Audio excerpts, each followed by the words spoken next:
And it was bad, guys. It started bleeding really, really bad. And of course, I thought I'd probably almost cut my thumb completely off.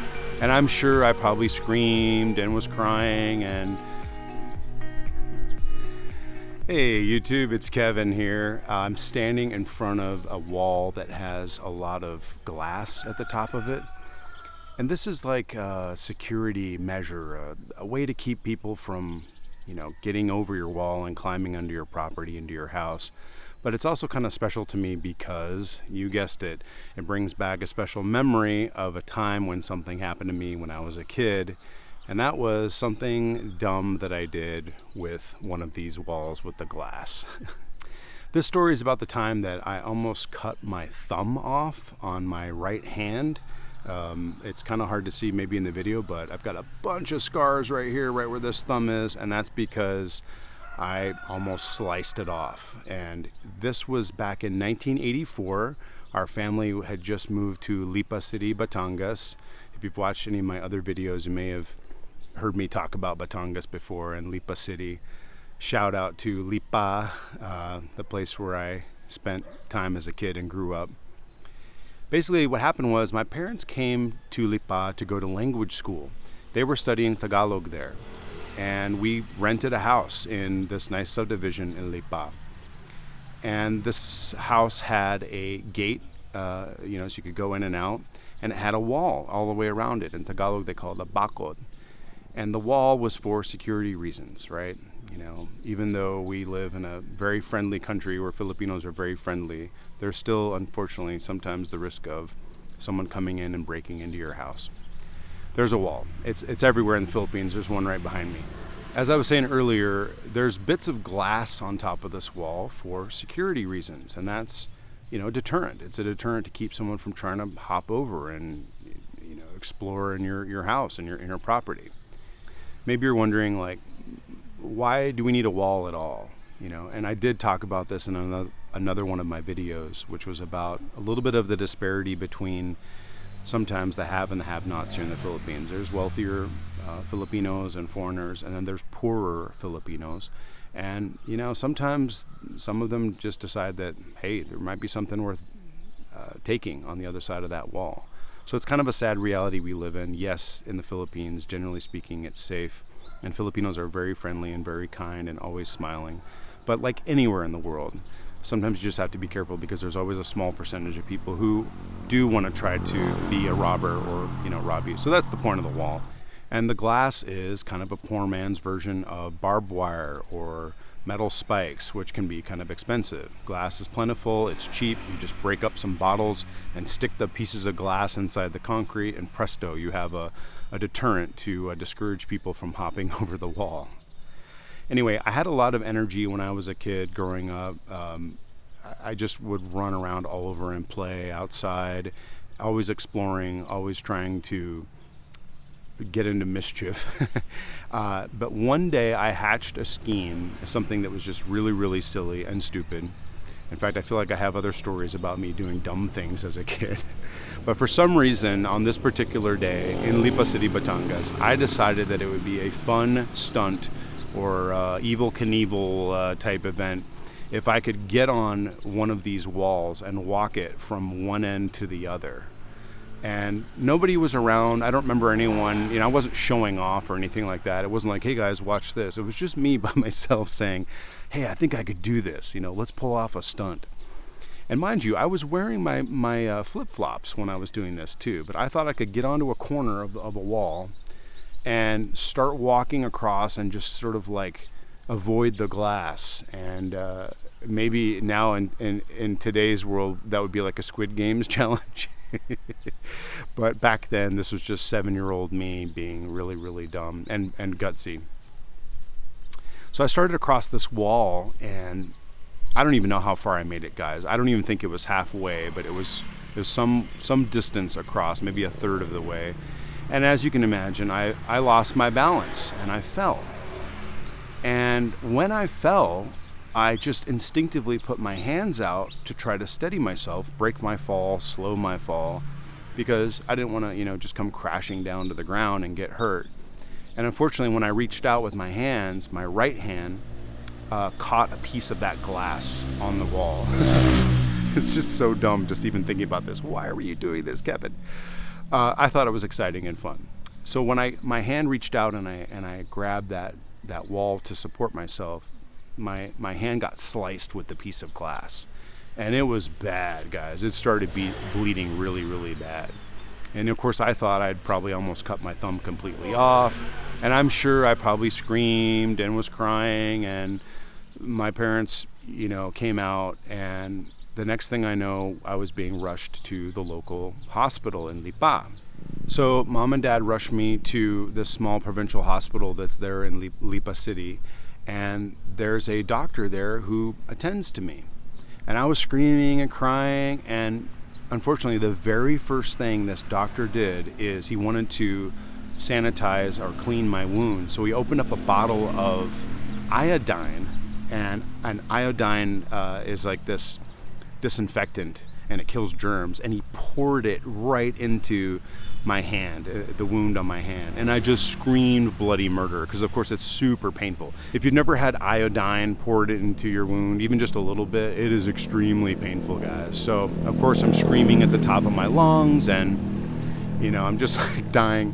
And at this point I remember looking up, and like a small crowd has gathered in the hospital.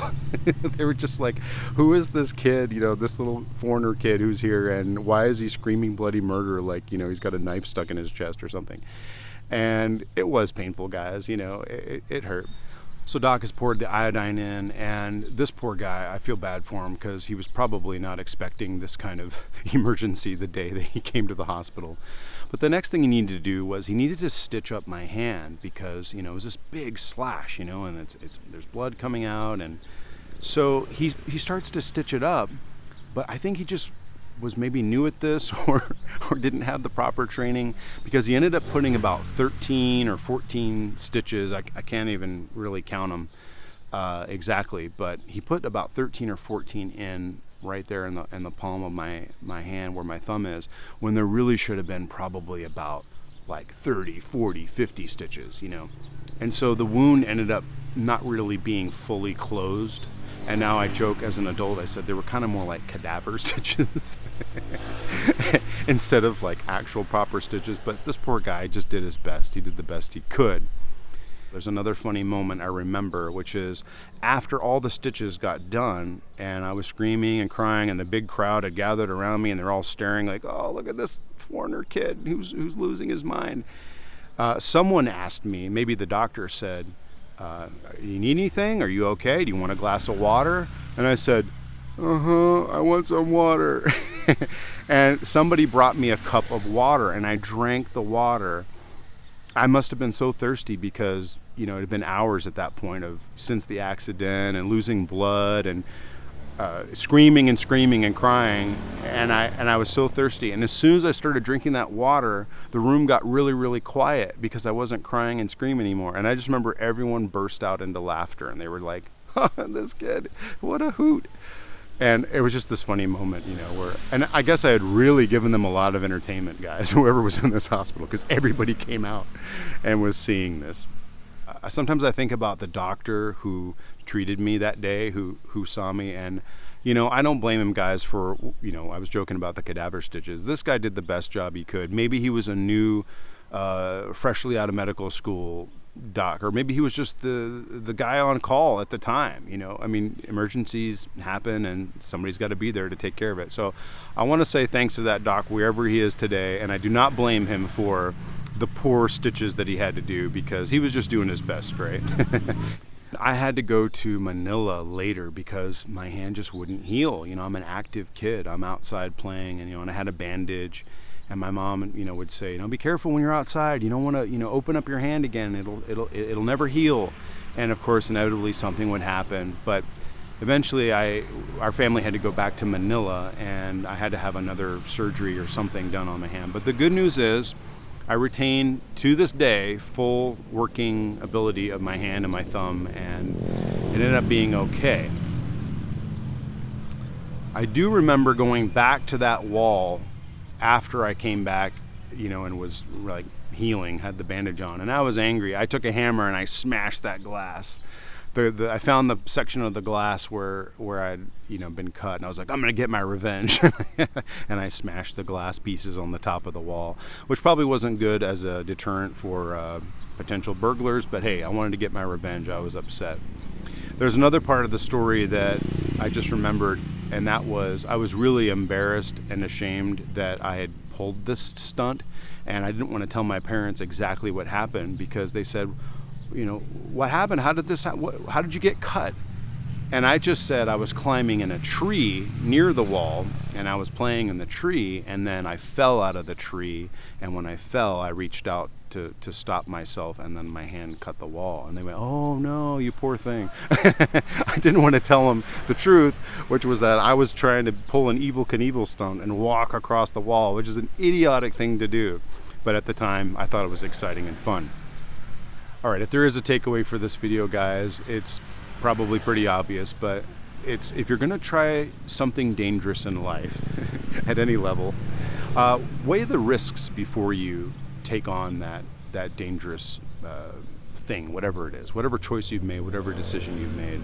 Think about how dangerous it could be and if it could harm you.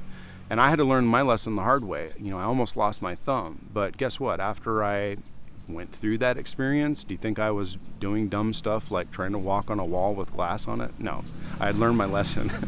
But I learned my lesson the hard way. You don't have to. So if you're thinking about doing something that might be dangerous, give it a second thought, or really just consider the risks. That's it. Again, I went through some pain and suffering, a lot of pain and suffering. You can do dumb things in life, right? I'm an example of that now. I was 7 years old. I got to cut myself some slack. But when you do something dumb in life,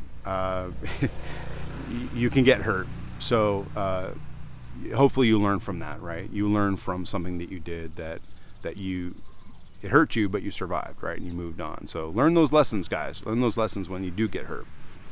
To this very day, I've always thought to myself, if I ever built a house in the Philippines, and of course it's got to have a wall around it, I'm pretty sure I will not be putting broken glass at the top of the wall.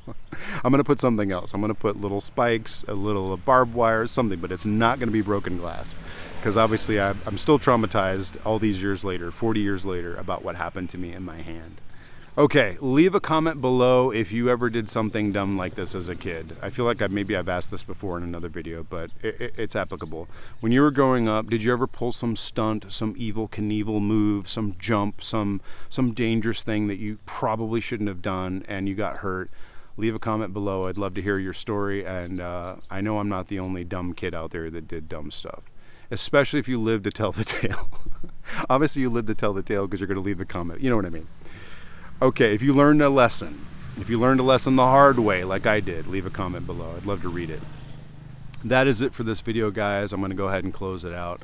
Thank you for watching. Thanks for listening to my silly stories about life in the Philippines. If you like this story or found it entertaining, do me a favor, give it a like. I always ask for this, but it really helps my channel grow. And I'm having fun, guys. I'm having fun telling these stories, and hopefully you're enjoying them as well. So yeah, give it a like, subscribe if you want to. And I will keep telling fun stories about things that happened to me in the Philippines, back when I was a kid and today, as I'm living here in Dumaguete and being semi-retired and loving life. Okay, that is going to do it for now. Be safe out there, everybody. Watch out for walls like this and glass. And I will say goodbye and see you next time, and mabuhay.